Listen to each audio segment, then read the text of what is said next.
Imagine waking up every day feeling strong, independent, and ready to embrace life.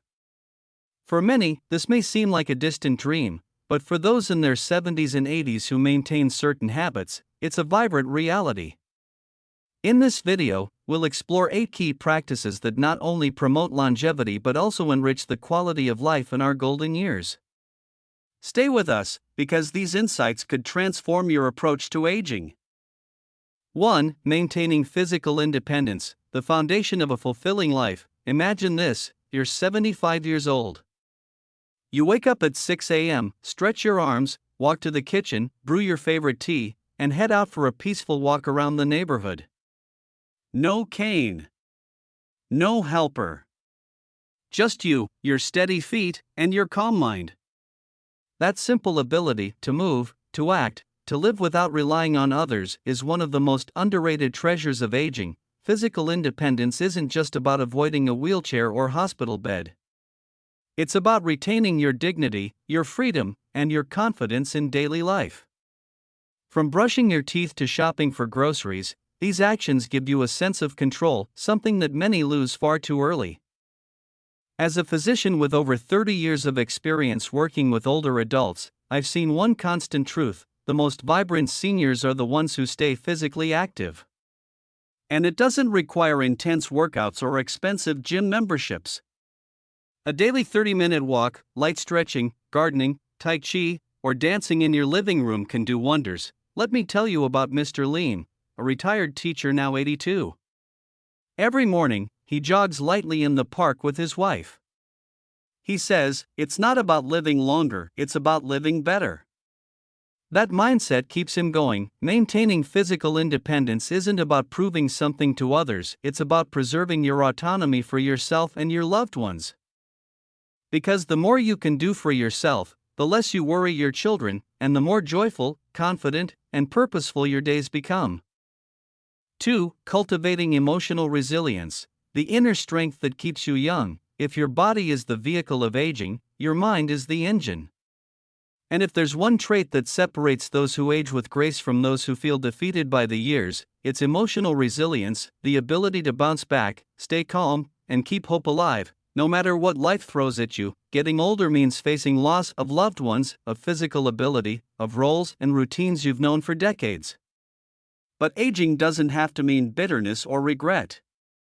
It can also mean growth, acceptance, and peace if you train your mind the same way you train your muscles. I recall a patient, Mrs. Hahn, 79 years old, who lost her husband and daughter within 2 years. Instead of withdrawing, she began journaling every night. "I write down one thing I'm grateful for, even if it's just a warm bowl of soup," she told me. That simple habit gave her strength. Today, she runs a small support group for widows in her neighborhood. Science backs this up. Practicing gratitude, engaging in mindfulness, and avoiding chronic negativity lowers stress hormones, reduces blood pressure, and boosts immunity. Anger and resentment are toxins for the body and soul. But joy? Joy is medicine. So how do you build emotional resilience? Start each day with a small gratitude ritual. Forgive easily, your peace is more valuable than any grudge. Stay curious, laugh often, and surround yourself with those who lift you up. In the end, your golden years are not just about how long you live, but how light your heart feels while you're living. 3. Staying financially independent, the freedom that money can't buy. There's a special kind of peace that comes from knowing you don't need to rely on anyone else to cover your bills, buy your medicine, or put food on your table. Financial independence in old age isn't about wealth, it's about freedom, dignity, and self-respect. When you're financially secure, you can make decisions that reflect your values, not your fears. You don't have to feel like a burden to your children. You don't have to ask for help with every unexpected expense. And that independence? It gives you a quiet strength that no one can take away. I'll never forget Mr. Hahn, a former postman in his late 70s. He lived modestly his whole life, saving a small portion of his pension every month. He didn't own a car or a fancy phone, but he had something many envy: peace of mind. "I may not be rich," he told me, "but I don't owe anyone a single dong, and that feels richer than gold." Unfortunately, not everyone is as cautious. I've seen many seniors fall victim to scams, fake investment schemes, overpriced supplements, or relatives pressuring them for money. That's why financial awareness is as important as physical health. Here's how to protect your financial freedom: keep your expenses simple and track them monthly. Be cautious of offers that sound too good to be true, they usually are. Talk to a trusted advisor or family member before making big financial decisions. Avoid co-signing loans unless absolutely necessary. Financial independence in your later years doesn't just buy comfort, it buys choices. And choice, at any age, is the heart of freedom. 4. Engaging in lifelong learning, the secret to staying young at heart. They say the day you stop learning is the day you stop growing. But I'd go even further: the day you stop learning is the day you start aging inside. Learning isn't just for the young. In fact, I've seen countless seniors rediscover their purpose and joy through simple acts of curiosity. Whether it's learning how to use a smartphone, taking up a new language, or exploring the world of photography, the brain thrives on novelty, and so does the spirit. Let me share the story of Mrs. Lon, a retired seamstress who decided at age 76 to join an online class to learn how to edit videos. "I wanted to make birthday videos for my grandkids," she said, laughing. At first, she struggled with the mouse and kept clicking the wrong icons. But 2 months later, she was editing like a pro, and more importantly, she was smiling every time she talked about it. Science confirms what I've seen for decades in practice: continuous learning strengthens memory, delays cognitive decline, and improves emotional well-being.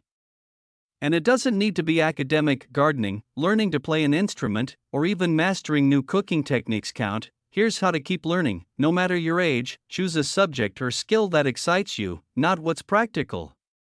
Start small. 15 minutes a day is enough to build momentum. Join a class, a club, or even a YouTube tutorial series. Learn with a friend or grandchild. It's more fun that way. Your brain is like a garden: the more you tend to it, the more beautifully it blooms.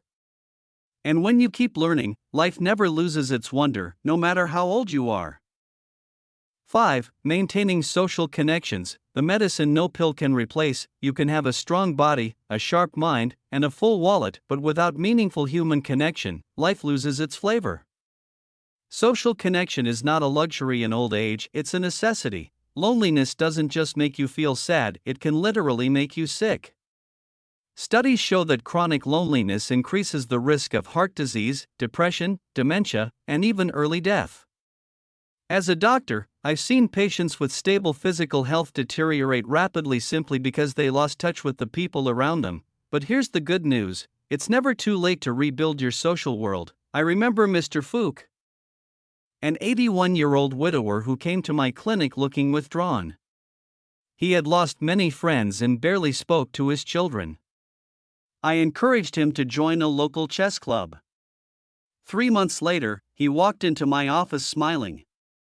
"I've made 2 new friends, and they're better than any medicine you've given me," he joked. Connection doesn't have to be grand. Call an old friend just to say hello, join a club, religious group, or hobby class, volunteer at a local community center or library, spend quality time with grandchildren. Even a shared board game can light up a day. The power of companionship lies not just in conversation, but in presence. A shared laugh, a listening ear, a hug. In your golden years, social bonds become a lifeline, a reminder that no matter how much the world changes, you still belong, you still matter, and you are still deeply needed. 6. Prioritizing nutrition. You are what you eat, especially after 70. If your body is a temple, food is the foundation stone. What you put on your plate each day doesn't just fill your stomach, it fuels your energy, mood, memory, and even how gracefully you age. In my years as a physician, one of the biggest differences I see between those who thrive in old age and those who struggle is this: intentional eating. Not dieting, not obsessing, but simply eating with awareness and purpose. Let me tell you about Mrs. Tam, 84, who still wakes up early to steam her sweet potatoes and brew a cup of green tea. She rarely eats processed food, and her meals are colorful: leafy greens, beans, tofu, a bit of fish. "Eat simply, live simply," she told me once. Her blood pressure is perfect, her bones strong, and her mind as sharp as a tack. What's her secret? Consistency, balance, and joy in eating. Here are a few timeless tips that apply at any age, but become even more critical after 70. Eat the rainbow. A variety of colorful vegetables ensures a wide range of nutrients. Stay hydrated. Seniors often feel less thirsty, but your body still needs water. Limit sugar and salt. They accelerate aging silently. Include protein, helps maintain muscle mass. Try eggs, lentils, tofu, or fish. Enjoy your meals. Eat slowly, mindfully, and with gratitude. Food is more than fuel, it's tradition, comfort, and connection. Sharing a healthy meal with family or friends nourishes both body and spirit. So as you age, don't just eat to live, eat to thrive. 7. Embracing a positive mindset, the most powerful medicine you can't buy. If I could prescribe one thing to every patient over 70, and I mean everyone, it wouldn't be a pill. It would be this: a positive mindset. More than any supplement or treatment, your attitude shapes your experience of aging. It influences how your body heals, how your brain functions, and how you face each day. And the best part? It's 100% in your control. I've treated 2 patients with the same diagnosis, same age, same physical condition. One focused on fear, loss, and decline. The other laughed through appointments, cracked jokes, and made plans for his garden. Guess who recovered faster and lived longer? You already know. Take for example Mr. Bin, 78. He lost part of his mobility after a stroke. But instead of giving up, he said, "Well, at least I still have 2 good hands and my mouth for singing." And sing he did, at family gatherings, on walks with his cane, even in the hospital. That joy kept his spirit unbreakable. Here's how to build and protect your mindset. Practice daily gratitude. Write down 3 things you're thankful for. Limit negativity. Cut down on gossip, complaints, and toxic conversations. Laugh often. Watch comedies. Spend time with cheerful people. Reframe your thoughts. Instead of "I'm too old," say "I'm just getting started." A positive mindset is not about ignoring life's difficulties, it's about choosing where you focus your energy. Because when you shift your thoughts, you shift your reality, and in the end, happiness doesn't come from what you have, it comes from how you see what you have. 8. Staying curious and playful. The spirit that keeps you forever young. Growing older is inevitable, but growing dull is optional. One of the greatest secrets I've learned in decades of working with seniors is this: those who stay playful, curious, and open-hearted often outlive and outshine their peers, not just in years, but in joy, energy, and mental sharpness. We don't stop playing because we grow old because we stop playing. Let me tell you about Uncle Tone, 85 years old and the reigning karaoke champion in his apartment block. He dances, tells jokes that make his great-grandkids giggle, and still competes in crossword puzzle tournaments. People think he's lucky to be so healthy, but truth is, he chose to keep his inner child alive. Curiosity and play aren't just for kids. They're brain fuel. Engaging in hobbies, playing games, exploring new interests, they stimulate the mind, lift the mood, and even improve coordination and memory. It's science, not just sentiment. Here's how to stay young at heart. Pick up a playful hobby: chess, painting, calligraphy, even video games. Laugh more, watch funny videos, play games with grandchildren, embrace silliness, stay curious, read about space, learn how TikTok works, ask why more often, challenge your brain, try brain teasers, puzzles, or learning a magic trick. Being playful doesn't mean being childish, it means being fearlessly alive. No matter your age, so go ahead, blow bubbles, tell a silly story, learn a TikTok dance. Because when you nurture your sense of wonder, you don't just add days to your life, you add life to your days. Aging doesn't mean slowing down, it means embracing new opportunities for growth and joy. By maintaining physical independence, fostering emotional resilience, staying financially independent, engaging in lifelong learning, maintaining social connections, prioritizing nutrition, embracing technology, and giving back, you can lead a fulfilling life at any age. As a physician, my greatest joy comes from seeing my patients thrive in their later years, proving that it's never too late to live a vibrant and meaningful life.